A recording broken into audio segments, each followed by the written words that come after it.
Hello, it's Women's Health Wednesday, and I am actually doing this video in solidarity with my friend, Elsa Emmel, who you guys might follow, Happy Go Curly. She's phenomenal. She is a nurse midwife. I wish she would come join me in my practice because we would love her to be with us. Alas, she's happy where she is. So we decided we were going to collaborate, and I'm going to talk about fibroids. Let's see what she's going to talk about later. Fibroids, otherwise known as myomas. Myo means muscle. Oma means growth. Fibroid, Latin? I don't know. So the word fibroid makes people anxious. And I say all the time to women, hey, I'm calling about your ultrasound. Just want to let you know, like 70% of all women, in fact, 80% of Black women, you, in fact, may have a fibroid in your uterus. Very common. I'm not alarmed. So I start with that because I think people get really stressed out when they hear anything about like you have, right? Like you hear you have and you're like, eh. So A, don't freak out. And I'm going to try to keep this video short for me. So let's talk in zip fashion. Uterine fibroids, benign.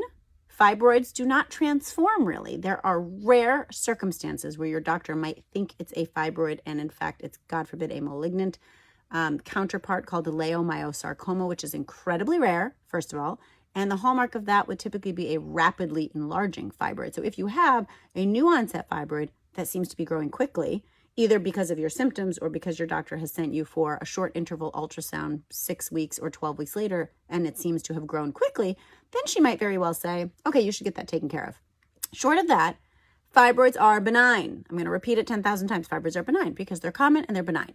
Now, that doesn't mean they don't always cause issues. Many women will have pain, pressure, bloating, pressure on their bladder, pressure on their rectum, pain during intercourse, heavy bleeding, irregular bleeding. Those are the most common findings, right? They might feel a mass when they touch below their belly button.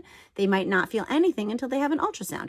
They might be asymptomatic, which I would venture is the vast majority of women, and they show up for an ultrasound for some other reason, like they're having a little bit of pressure on one side and it turns out they have a cyst and fibroids. Or they have a little bit of bleeding, and in fact, it's turned out to be a polyp in the lining of their uterus, which is a soft tissue as opposed to a firm muscular growth.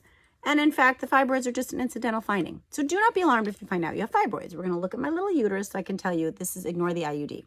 If you have fibroids, there are 3 places mostly that they could be. One would be intramural, which means right in the middle of the muscle. One would be submucosal, which means underneath the lining of the uterus right here. And one would be subserosal, which is the outside of the uterus. So it could be hanging off or just growing on the outside.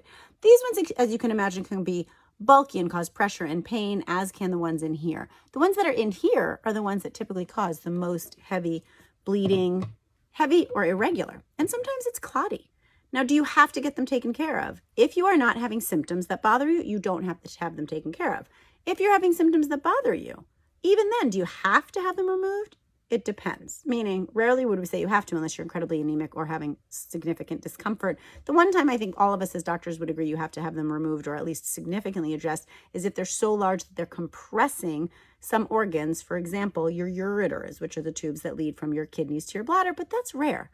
Again, the majority of time, fibroids are found either incidentally or because you're having bloating, pain, pressure, bleeding. They're found on an ultrasound most likely. They are benign. They are incredibly common, 70% of all women, 80% of Black women.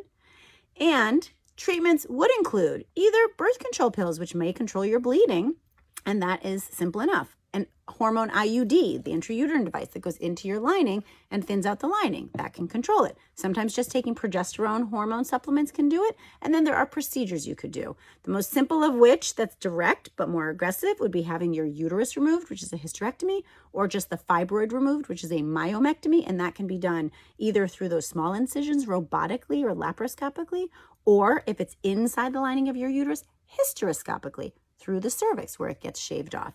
And now there are a bunch of newer procedures, for example, ones that will burn the uterine lining, right? So the uterine lining gets burned, so if there's a fibroid there, the surface area no longer bleeds. That's really only for women who don't want to have children anymore. There is also a uterine artery embolization where the radiology doctor goes through the groin blood vessels that lead to the uterus and block those blood vessels to essentially stop the blood supply to the muscle so that it starts to degrade over time. And there are newer ablation procedures that are thermal or freezing procedures. So there's actually a lot of choices, but you don't have to do anything. So don't despair. Okay, go watch Happy Go Curly too.